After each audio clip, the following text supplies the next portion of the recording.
Hello বন্ধুরা, welcome to only sports. তো এই ভিডিওতে আবারও আইএসএল নিয়ে আপডেট দেবো। তো আইএসএলে মোহনবাগান ও ইস্টবেঙ্গলকে নিয়ে বেশ কিছু গুরুত্বপূর্ণ আপডেট রয়েছে। তো ভিডিওটি সবাই শেষ পর্যন্ত দেখতে থাকো, আর চ্যানেলে নতুন হয়ে থাকলে চ্যানেলটি সাবস্ক্রাইব করে পাশে থাকা বেল আইকনটি অন করে পাশে থেকো। তো প্রথমে যদি কেরালা ব্লাস্টার্স এফসিকে নিয়ে কথা বলা হয়, তো কেরালা ব্লাস্টার্স এফসির লেফট ব্যাক নাওচা সিং, তো তার সঙ্গে কেরালা ব্লাস্টার্স এফসি চুক্তি বাড়িয়ে নিল। তো এই নাওচা সিং খুবই সুন্দর ফুটবল খেলছে কেরালার হয়ে। তো এই নাওচা সিং এর সঙ্গে কেরালা ব্লাস্টার্স এফসি 2028 সাল অবধি চুক্তি বাড়িয়ে নিল। তো সেখানে যদি কালকে ম্যাচের কথা বলা যায়, ইস্টবেঙ্গল ভার্সেস উড়িষ্যা এফসি, তো সেই ম্যাচে যে রেড কার্ডটা হয়েছিল জিকসনের, ওটা তো কোনো মতেই সেকেন্ড ইয়েলো হয় না। তো রেফারি অত ক্লোজলি দাঁড়িয়েও যে কিভাবে ইয়েলো কার্ড দিল সেটা ভাই রেফারিরই জানা। তো সেখানে যেভাবে ডিয়েগো মরিসো অ্যাক্টিংটা করেছে ভাই, তাকে অস্কার দেওয়া উচিত অবশ্যই। তো ভাই এইভাবে কে অ্যাক্টিং করে ভাই, তার গলাতে লাগেইনি হাতটা, ওখানে মনে একটা বাচ্চার লাগলো, ওইভাবে পড়ে যাবে না বাচ্চাটা, জাস্ট একটা টাচ হয়েছে। আর ফুটবলে মিডফিল্ডার যারা খেলে সেই জায়গায় তাদের টার্ন করতে গেলে ওইটুক হাত ঘুরবেই, তো এইটুক জানা উচিত রেফারিদের। আর রেফারিদের এটাও জানা উচিত যে কোন প্লেয়ার অ্যাক্টিং করে আর কোন প্লেয়ার অ্যাক্টিং করে না।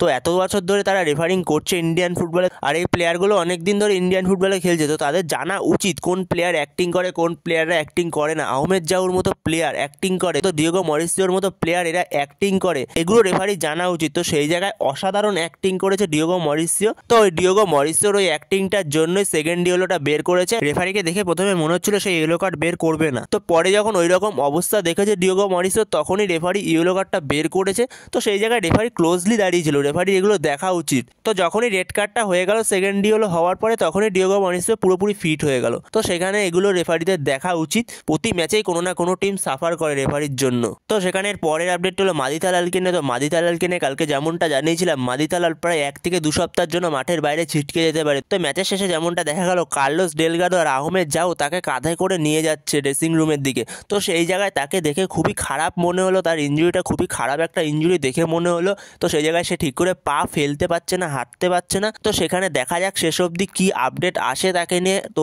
তার রিপোর্টে কি আসে। তো ততক্ষণ আমাদের অপেক্ষা করতে হবে যে রিপোর্টে কি আসে।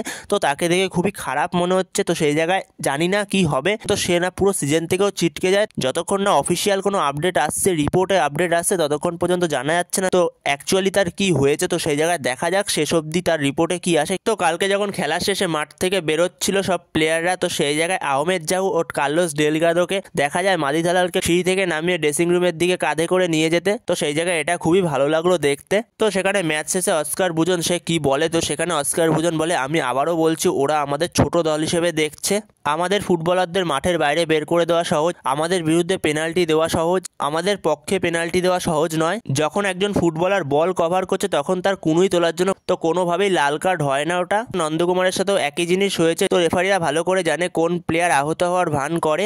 আমাদের ফুটবলার লাল কার্ড দেখার পরে যেই প্লেয়ারটা মাঠে ছটফট করছিল সে সঙ্গে সঙ্গে উঠে দাঁড়ালো। রেফারির উচিত নয় ইস্টবেঙ্গলকে ছোট দল হিসেবে দেখার, আর সেটাই আজ পার্থক্য করলো, এটা পরিষ্কার।